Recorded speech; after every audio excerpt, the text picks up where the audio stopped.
Hey, it's Karness. It's been a while since we've talked. You probably haven't seen me in a while. You haven't heard from me, and I can understand if you don't want to have this conversation. And if so, that's cool. I understand.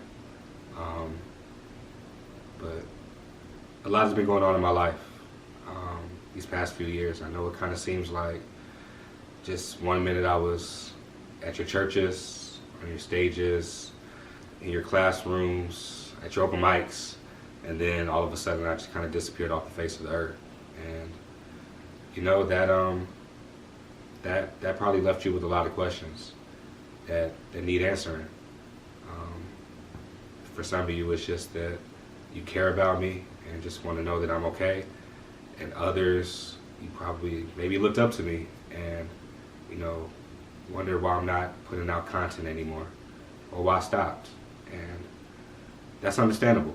And so if you're ready to listen, if you're willing to listen, then I'm willing to kind of talk to you about where I've been, what's been going on, why I stopped doing poetry, why I left Chicago, and everything like that. So if you're ready, I'm ready to talk.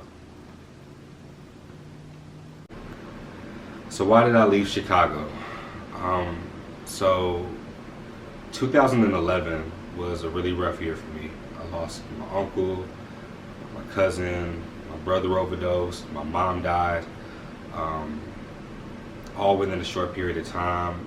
And all of this was happening while I was at the height of my career poetry-wise, when I was literally getting all of these shows. And so at the time, while I was grieving or attempting to grieve, because I was doing a very terrible job at it, there was a high demand for me to do shows, to perform, to do open mics, to do all these things. But I was really hurting. And for me, Chicago became less of a place for me to achieve my dreams and more of a place that just reminded me of everything that I had lost. And it became too much. And so I had a friend from Kentucky, of all places Kentucky, that reached out to me and saw how bad I was hurting and offered me to move down there to heal. And I knew I needed to heal. And so I told 3 people that I was leaving Chicago, didn't tell barely anybody, and I was on the megabus from Chicago to Kentucky. And I really feel like, as crazy of a decision that was, I really feel like going down there to heal really saved my life. And so that's why I left. So why did I stop doing poetry? I get this question all the time. And there's a few reasons, but I think one of the main reasons, if I'm being honest with myself, is that I was no longer the same person on stage that I was off stage. What do I mean by that? Meaning that on stage I knew that I could move a stadium with words, but off stage I couldn't even move my heart to heal from a place of brokenness. And when you're in a place where you're broken, but you're pouring into people from an empty place, it just doesn't land. It feels inauthentic. It feels hypocritical. And realizing that, I just wasn't in the place to pour into people. I had to sit myself down. God had to sit me down because my character needed to catch up to my calling. My healing needed to catch up to my calling. Healing from grief, healing from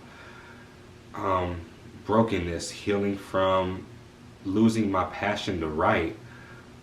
There were a lot of things that were going on personally that were more important than, being a light for other people. How can I be a light for other people if I'm constantly in darkness in my own heart? And so, that's the main reason, because when it comes to poetry, when it comes to Christian poetry, you don't want to be the type of person that's telling somebody to do something or inspiring people to live a lifestyle that you aren't even living yourself. And I would say that's the reason why I stopped. Yeah. So I say all that to say, just, thank you for taking the time to really just sit here and listen to me and hear me out. And also, I also want to apologize to you for not, bringing you on my journey, or not being as communicative with you while I was going through some very, very tough places. Just to be honest with you, like, I didn't think I was going to make it through. I didn't think I was going to survive everything that happened to me over the past few years. But I did. I'm still here. I may not be on a stage. The stage may not have been my battlefield for the past 5 years or so, but that's because I've been fighting. I've had a different battlefield, and that battlefield's been in my heart. So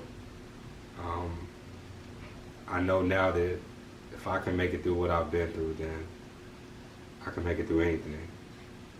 And listen, life is not going to be just all pleasant all the time. It's going to be ups and downs, and that's what makes life life. That's the beauty of life, that it's not perfect, but we endure. And so I say all that to say that, I want you guys on that journey with me again. I want you to see the ups, the downs. I want you to see me succeed, and I also want you to see me fail, because we learn from our failures. And if y'all can see me fail and overcome that, maybe it can inspire you to do the same. So if you're willing to, I'd love to have you back on this journey. I'd love for you to follow, subscribe, watch, and it's going to be a fun ride. And we have a lot of catching up to do, so let's catch up. No, I really can't complain. Wave. Everything is straight. Wave. I'm in it for keepsake. In the field with the